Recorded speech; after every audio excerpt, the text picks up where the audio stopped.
കൂടുതൽ ടെക് വീഡിയോകൾക്കായി ഈ ചാനൽ സബ്സ്ക്രൈബ് ചെയ്യൂ. ചാനൽ അപ്ഡേറ്റ്സ് അപ്പോൾ തന്നെ അറിയാൻ വേണ്ടി ബെൽ ഐക്കൺ ക്ലിക്ക് ചെയ്യൂ. Hi all, welcome to tech Malayalam. ഇന്ന് നമ്മൾ സംസാരിക്കാൻ വേണ്ടി പോകുന്നത് ഒരു ടെക് ഇൻഫോർമേഷനും അതിനോടൊപ്പം അതിനെക്കുറിച്ചുള്ള ഞങ്ങളുടെ അഭിപ്രായവുമാണ്. ഇന്ത്യയിൽ പോൺ സൈറ്റ്സ് നിരോധിക്കാൻ വേണ്ടി പോവുകയാണ്. ജിയോ കണക്ഷനിലുള്ള ഫോണുകളിൽ ഇതുപോലുള്ള പല പോൺ വെബ്സൈറ്റ്സും നിരോധിക്കുന്നു അല്ലെങ്കിൽ നിരോധിച്ചു എന്ന തരത്തിലുള്ള വാർത്ത ഫസ്റ്റ് വന്നു.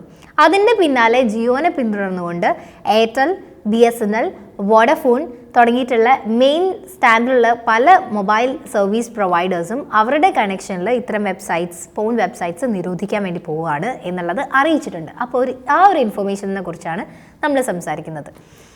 ഉത്തരാഖണ്ഡിലെ ഹൈക്കോടതിയാണ് ആദ്യമായിട്ട് ഇങ്ങനെ ഒരു ഉത്തരവ് ഇറക്കിയത്. അതിൻ്റെ ചുവട് പിടിച്ചിട്ട് ബാക്കി മൊബൈൽ സർവീസ് പ്രൊവൈഡേഴ്സ് പറഞ്ഞു ഇത്തരം വെബ്സൈറ്റ്സ് ലഭ്യമാക്കാത്ത തരത്തിലേക്ക് കാര്യങ്ങൾ കൊണ്ടുപോകണം എന്നുള്ള ഒരു തീരുമാനം വന്നിട്ടുണ്ടായിരുന്നു. അതിൻ്റെ ശേഷമാണ് ഇപ്പോൾ ഓരോ മൊബൈൽ സർവീസ് പ്രൊവൈഡേഴ്സും ഇത്തരം പോൺ സൈറ്റ്സ് ഒക്കെ അവരുടെ കണക്ഷനിൽ ഇങ്ങനെ നിരോധിച്ചു കൊണ്ടുവന്നിരിക്കുന്നത്. കുറച്ച് മുൻപ് ഇതേപോലെ തന്നെ പോൺ വെബ്സൈറ്റ്സ് നിരോധിക്കണം എന്നുള്ള ഒരു നിയമം വരികയും അങ്ങനെ ചെയ്തു തുടങ്ങിയപ്പോൾ പല ആൾക്കാരും പലതരത്തിലുള്ള എതിർപ്പുകളായിട്ട് മുന്നോട്ട് വന്നിട്ടുണ്ടായിരുന്നു. അപ്പോൾ ഈ പ്രാവശ്യവും വിധിനെ അതെങ്ങനെ സ്വാധീനിക്കുന്നുള്ളത് അറിയില്ല.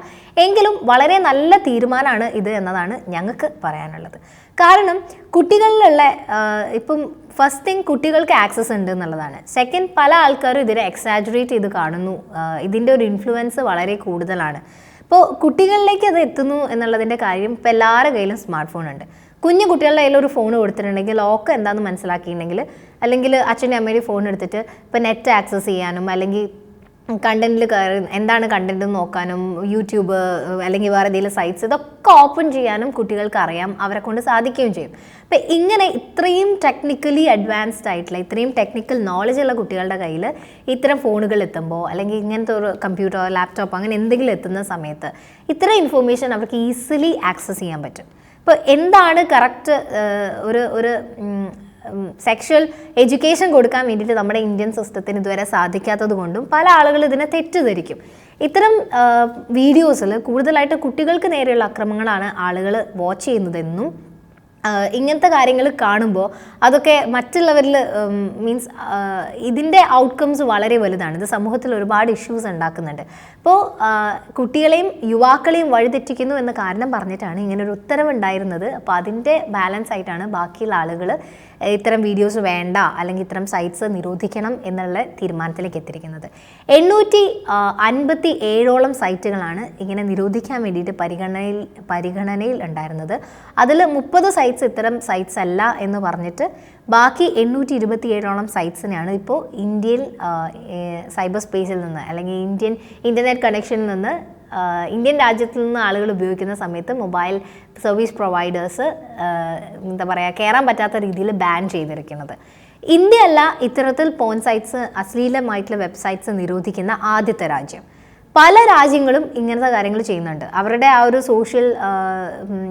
സൊസൈറ്റി കാര്യങ്ങൾ അല്ലെങ്കിൽ സൈബർ സ്പേസ് കുറച്ചുകൂടി വരുന്ന തലമുറയ്ക്ക് അല്ലെങ്കിൽ ഇപ്പോൾ യൂസ് ചെയ്യുന്ന ആൾക്കാർക്ക് സൈബർ സ്പേസ് കുറച്ചുകൂടി സുരക്ഷിതമാക്കി കൊടുക്കുക, അല്ലെങ്കിൽ ഇത്തരം വേണ്ടാത്ത ഇൻഫർമേഷൻസ് ആളുകളിലേക്ക് എത്താൻ ഇൻ്റർനെറ്റിൽ ഒരു സ്പേസ് കൊടുക്കാതിരിക്കുക എന്ന ലക്ഷ്യം വെച്ചിട്ട് പല രാജ്യങ്ങളും ഇങ്ങനത്തെ സൈറ്റ്സ് ബാൻ ചെയ്തിട്ടുണ്ട്. ഇപ്പോൾ ചൈനയിൽ കഴിഞ്ഞ മാസം മാത്രമായിട്ട് നോക്കുകയാണെങ്കിൽ 4000 വെബ്സൈറ്റ്സാണ് അവർ ഇങ്ങനത്തെ സൈറ്റ്സ് ബ്ലോക്ക് ചെയ്തു.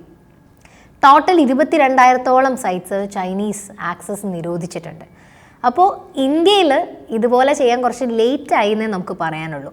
കാരണം കുട്ടികളിലേക്ക് ആക്സസ് ഉണ്ട്, പിന്നെ പല ആൾക്കാരുടെയും ഫാമിലി ലൈഫിനെ ഇത് എഫക്റ്റ് ചെയ്യുന്നുണ്ട്. ഇങ്ങനത്തെ ചീത്ത വീഡിയോസ് കാണുന്ന സമയത്ത് റിയൽ ലൈഫ് അതിൽ നിന്ന് വളരെ വ്യത്യസ്തമാണെന്ന് മനസ്സിലാക്കുന്നില്ല. പിന്നെ ആൾക്കാരുടെ ക്യാരക്ടർ, അവരുടെ പേഴ്സണാലിറ്റീനെയൊക്കെ ഇത് മാറ്റും. ഒരു മൃഗീയത അല്ലെങ്കിൽ ഒരു ഹ്യൂമൻ ആണെന്നുള്ളത് മറന്നിട്ടാണ് പല ആൾക്കാർക്കും ഇതിൻ്റെ ഔട്ട്കം വരിക. ഭയങ്കര മോശമായിട്ടുള്ള രീതിയിൽ മറ്റുള്ളവരെ കാണാനും പെരുമാറാനും ഒക്കെയുള്ള ഒരു ഇൻഫ്ലുവൻസ് ഇത്തരം വീഡിയോയിലൂടെ ആളുകൾക്ക് കിട്ടുന്നുണ്ട്.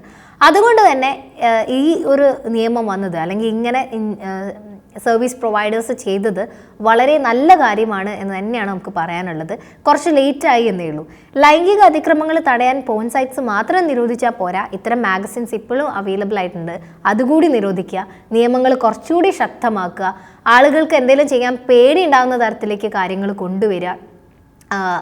അങ്ങനെയുള്ള കാര്യങ്ങളും കൂടി നമ്മുടെ ഗവൺമെൻറ് ചെയ്യുകയാണെങ്കിൽ, ശിക്ഷാരീതികളൊക്കെ കുറച്ചുകൂടി സ്ട്രോങ് ആക്കുകയാണെങ്കിൽ അടിപൊളിയായി. അപ്പോൾ ഇതും കൂടി ഒന്ന് ഇന്ത്യൻ ഗവൺമെൻറ് പരിഗണിക്കണം എന്ന് മാത്രമേ പറയാനുള്ളൂ. അപ്പോൾ ഈ ഒരു തീരുമാനത്തിനെ എതിർക്കുന്ന കുറേ ആൾക്കാരുണ്ട്. അവർ പലതരത്തിൽ ഇത് പൊതു സമൂഹത്തിൻ്റെ മുന്നിൽ തന്നെ വന്ന്, അല്ലെങ്കിൽ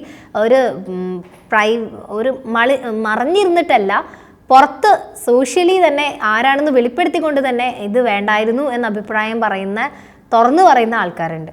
അപ്പോൾ എനിവേയ്സ്, ഇതിനെക്കുറിച്ച് നിങ്ങളുടെ അഭിപ്രായം നിങ്ങൾക്ക് കമൻറ്റ് ചെയ്യാം. സഭ്യമായിട്ടുള്ള ഭാഷ മാത്രം യൂസ് ചെയ്യുക.